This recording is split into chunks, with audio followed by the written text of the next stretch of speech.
Assalamualaikum warahmatullahi wabarakatuh. Perkenalkan, nama saya Muhammad Rezaki Arsadani. Saya dari Prodi Sastra Inggris kelas B besar. Di sini saya akan menjelaskan tentang dinamika dan tantangan Pancasila dalam Islam. Berbicara pandangan Islam terhadap Pancasila, NKRI dan nasionalisme, kita awali dari kesepahaman bahwa Pancasila sebagai dasar negara atau ideologi negara tidaklah bertentangan dengan nilai-nilai ajaran Islam. Sebagai agama yang rahmatan lil alamin, rahmat bagi semesta alam, Islam sangat relevan dan fleksibel dalam segala bidang kehidupan. Islam mengatur segala para pemeluknya dalam segala hal, baik itu kehidupan individu maupun sosial kemasyarakatan. Kedalaman nilai filosofi Pancasila yang merupakan perwujudan dari nilai-nilai ajaran Islam hendaknya memperkuat posisi kita sebagai negara Indonesia yang beragama yang berkeadaban dengan menghormati semua pemeluk agama yang ada. Sebagaimana yang dicita-citakan oleh Bung Karno.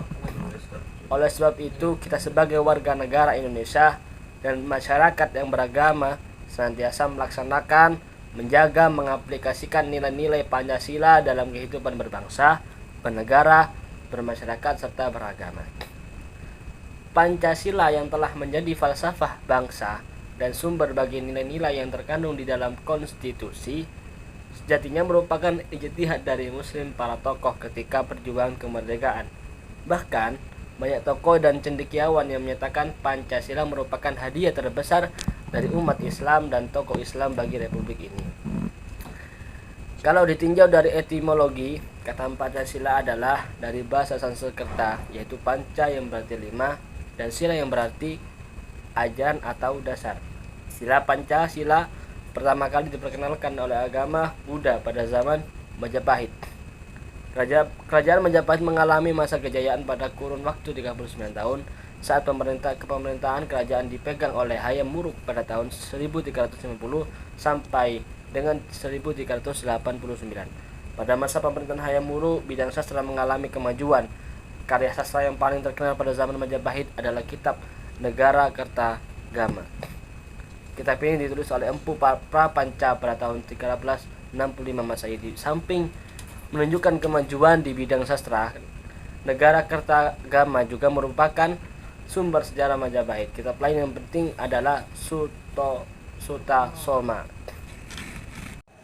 Dan penerapan Pancasila dalam kerangka nilai-nilai Islam, sebagaimana yang telah kita ketahui bersama, bahwa alasan Pancasila diberlakukan sebagai ideologi bangsa yaitu demi persatuan dan semua pihak, persatuan seluruh penduduk Indonesia dengan tidak melupakan kaum Islamis di masa itu. Pancasila memiliki esensi penting mengenai keagamaan. Namun, hal yang juga penting untuk diketahui oleh umat Islam, menurut Munawwir Syadali, bahwa dipilihnya Pancasila dan bukan Islam sebagai ideologi negara tidak semata-mata dimaksudkan demi memelihara kedamaian dan kerukunan, melainkan juga karena Al-Quran dan hadis tidak secara eksplisit mewajibkan orang Islam mendirikan negara Islam. Sehingga Pancasila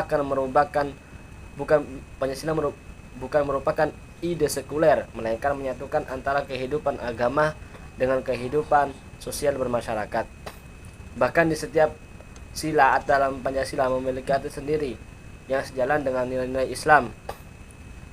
Atau penjelasan mengenai kesamaan antara berikut penjelasan mengenai kesamaan antara Pancasila dengan nilai-nilai Islam yang terkandung dalam Al-Quran. Yang pertama, sila pertama ketuhanan yang Maha Esa, berarti ketauhidan dan hablum minallah. Sila pertama yang berbunyi ketuhanan yang Maha Esa merupakan sendi tauhid di dalam Islam.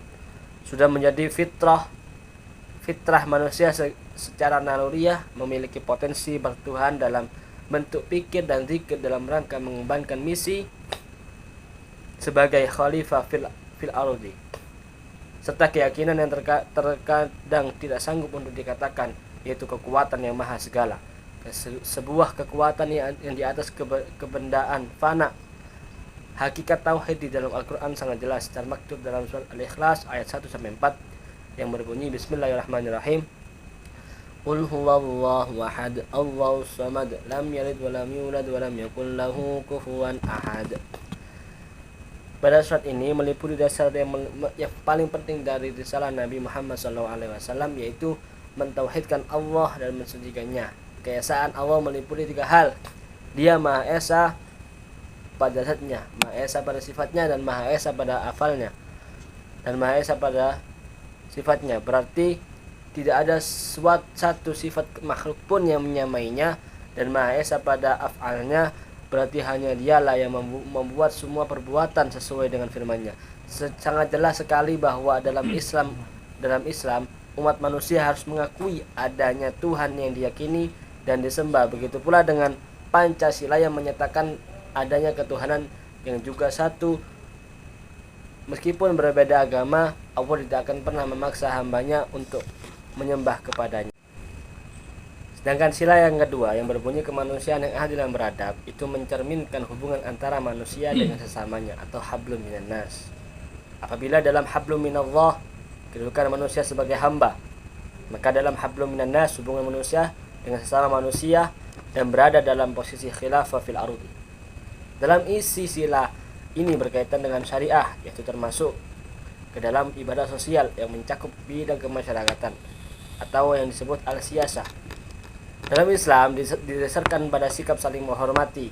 Dalam Al-Quran, surat Al-Quran Al-Baqarah ayat 127, Allah menjelaskan dengan rinci hakikat berbuat kebaikan yang dimulai dari ibadah ritual hingga ibadah sosial. Bukanlah menghadapkan wajahmu ke arah timur dan barat itu suatu kebajikan, akan tetapi sesungguhnya kebajikan itu ialah beriman kepada Allah. Hari kemudian malaikat-malaikat, kitab-kitab, nabi-nabi dan memberikan harta yang dijinai kepada kerabatnya, anak-anak yatim, orang-orang miskin, musafir, atau orang yang memerlukan pertolongan, dan orang-orang yang meminta-minta, dan memerdekakan hamba sahaya, mendirikan sholat dan menunaikan zakat, dan orang-orang yang menepati janjinya apabila ia berjanji, dan orang-orang yang sabar dalam kesempitan penderitaan dan dalam peperangan. Mereka itulah orang-orang yang benar atau imannya, dan mereka itulah orang-orang yang bertakwa. Selain itu, dalam Al-Quran pun Allah tidak melarang umatnya berbuat baik kepada orang yang berbeda agama. Ini menandakan sikap saling menghormati harus kepada semua kalangan sesuai dengan prinsip rahmatil alamin. Itulah tadi tantangan kita untuk menerapkan Pancasila di kehidupan sehari-hari. Sekian dari penjelasan tentang dinamika dan tantangan Pancasila dalam agama Islam. Saya mohon maaf bila dalam penugasan ini, khususnya kepada Bapak Pengampu dosen Pancasila, saya mohon maaf yang sebesar-besarnya bila ada salah kata atau perbuatan. Assalamualaikum warahmatullahi wabarakatuh.